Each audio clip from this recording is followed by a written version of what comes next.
नमस्कार माझे भाऊ आणि बहिणींनो, तुमच्यासाठी सुवर्ण संधी आलेली आहे आसाम रायफल मध्ये। तर आसाम रायफलच्या जागा निघलेल्या आहेत ट्रेडमनच्या। तर टोटल 16 ट्रेड मध्ये ही भरती होणार आहे। क्वालिफिकेशन काय असणार आहे, वय काय असणार आहे आणि क्रायटेरिया कसा असणार आहे, भरती कशा पद्धतीने होणार आहे, असे संपूर्ण मार्गदर्शन मी या व्हिडिओच्या माध्यमातून आपल्या भाऊ आणि बहिणींना करणार आहे। तर ज्या पण भाऊ आणि बहिणी आसाम रायफल भरतीची वाट बघत होते, तर आसाम रायफल यामध्ये भरती निघलेली आहे। टोटल वॅकन्सी असणार आहे 215। तर मी आहे योगेश सोनार, आपण बघताय Khandeshi A to Z guide he YouTube channel. या युट्यूब चॅनलच्या माध्यमातून आपल्या सरकारी निमशासकीय अशा ज्या पण भरत्या येतात, सरकारी शासनाकडून जे डिक्लेअर होतात, जाहिरात येतात, अशा सर्व जाहिराती वाचून आणि त्यांची माहिती घेऊन मी आपल्यापर्यंत एकदम सोप्या पद्धतीने, सोप्या भाषेमध्ये जी भरती आहे ती कशा पद्धतीने होणार आहे, असं संपूर्ण क्रायटेरिया काय काय असणार आहे, अशी जी माहिती असते मी आपल्या सोप्या पद्धतीने मी आपल्या भाऊ आणि बहिणींसाठी आणत असतो, जेणेकरून आपल्या ग्रामीण भागातल्या, शहरी भागातल्या जे पण स्पर्धा परीक्षा करतात त्या भाऊ आणि बहिणींना त्याचा फायदा होईल। तर व्हिडिओ लांब न करता चालू करतो। तर मी आहे योगेश सोनार। तर आसाम रायफल भरती 2025 यामध्ये टोटल 215 जागांची वॅकन्सी निघलेली आहे। टोटल 16 ट्रेड आहेत, त्या ट्रेडवर ही भरती होणार आहे। टोटल 16 ट्रेडच्या जागा असणार आहे 215। यासाठी क्वालिफिकेशन असणार आहे फक्त तुमचं 10वी 12वी आणि ITI यापैकी तुमचं कुठलंही एक शिक्षण झालं असेल तरी ही भरती तुम्ही देऊ शकता। आणि ही भरती दोघं देऊ शकता, लेडीज पण आणि जेंट्स पण। यासाठी वयोमर्यादा सांगितली त्यांनी। तर 16 ट्रेड वर जशी भरती होणार आहे तसं प्रत्येक ट्रेड नुसार वेगवेगळी वयोमर्यादा असणार आहे, वेगवेगळ्या क्रायटेरिया असणार आहे। फी असणार आहे जनरल OBC यांना 200 रुपये, इतर कास्ट महिला यांना फी लागणार नाही। ऑनलाईन अर्ज करण्याची शेवटची तारीख आहे 22 मार्च 2025 आणि या भरतीची जाहिरात मी आपल्या टेलिग्राम ग्रुपला दिलेली आहे। तर त्या जाहिरात वाचून घ्यायची, व्यवस्थित क्रायटेरिया समजून घ्यायचा आहे, वाचून व्यवस्थित अर्ज भरायचा आहे आणि चेक करायचं आहे तर आपलं पहिले एक्झाम होणार आहे का फिजिकल।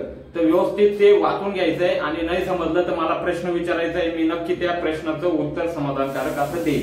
तर आपला मार्च महिन्यामध्ये समजा आपला अर्ज केला गेला तर एप्रिल महिन्यामध्ये एंडिंग पर्यंत आपल्याला ग्राउंडची तारीख देण्यात येईल। तर आपला अर्ज जसा भरला जाईल तसं एप्रिल महिन्यामध्ये भरती चालू होणार आहे। तर फक्त तुमच्याकडे मोजून 1 महिन्याची सवलत असणार आहे। त्या 1 महिन्यामध्ये आपल्याला अभ्यास आणि प्रॅक्टिस हे दोघं व्यवस्थित करायचं आहे। या भरतीबद्दल तुम्हाला काही पुस्तक हवं असेल तर मी मेन्शन करून देईन, ते पुस्तक तुम्ही घरपोच मागू शकता किंवा मार्केटला जाऊन तुम्ही घेऊन अभ्यास करा। माझं फक्त एकच हेतू, आपल्या ग्रामीण भागातले जे पण भरती करतात, आर्मी भरती, नेव्ही भरती आणि एअरफोर्स या पण ज्या पण भरत्या करतात, स्पर्धा परीक्षा, टॉप सिलेक्शन वगैरे रेल्वे खात्यातल्या, तर तुम्ही कुठेही लागा, फक्त तुम्ही लागायला पाहिजे हेच माझं ध्येय आहे। कारण की प्रत्येक खेड्यामधला, प्रत्येक गावातला एक मुलगा लागला तर आपलं फॅमिली सर्व सुखी होते आणि फॅमिली बॅकग्राऊंड हे चांगलं होते।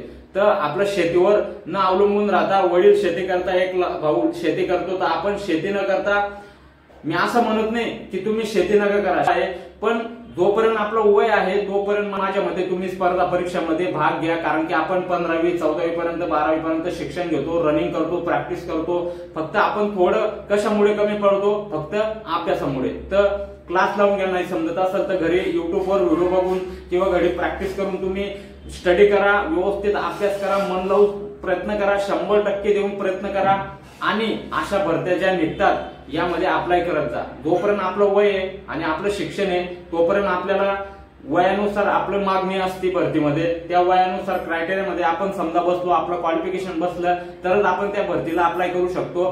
तर रिक्वेस्ट आहे सगळ्यांना, भाऊंना आणि बहिणींना, तर आपलं जोपर्यंत वय आहे तोपर्यंत मनापासून करा, प्रयत्न करा आणि मेहनत घ्या, अभ्यास करा, एवढंच सांगतो। तुम्हाला हा व्हिडिओ कसा वाटला ते कमेंट करून नक्की सांगा आणि आपल्या चॅनलवर तुम्ही नवीन असाल तर सबस्क्राईब करायला विसरू नका। असे नवीन भरतींचे व्हिडिओ मी आणत असतो, मोटिवेशन करत असतो, भाऊ बहिणींना प्रेरणा मिळेल, काहीतरी त्यांना ऊर्जा भेटेल, अशा पद्धतीने मी आपल्या भाषेमध्ये सांगत असतो। तर मित्रांनो, तुम्ही जे प्रेम देताय त्याबद्दल सगळ्यांचे धन्यवाद। तर अभ्यास करा मित्रांनो, मेहनत करा, आपल्या आई वडिलांची सेवा करा, कारण की आपण नोकरीला लागला त्यांच्या चेहऱ्यावर एक वेगळा आनंद निर्माण होईल, आपला जे परिवार आहे तो खुश होईल आणि जेणेकरून आपली परिस्थिती सुधरेल। जय हिंद, वंदे मातरम, जय महाराष्ट्र।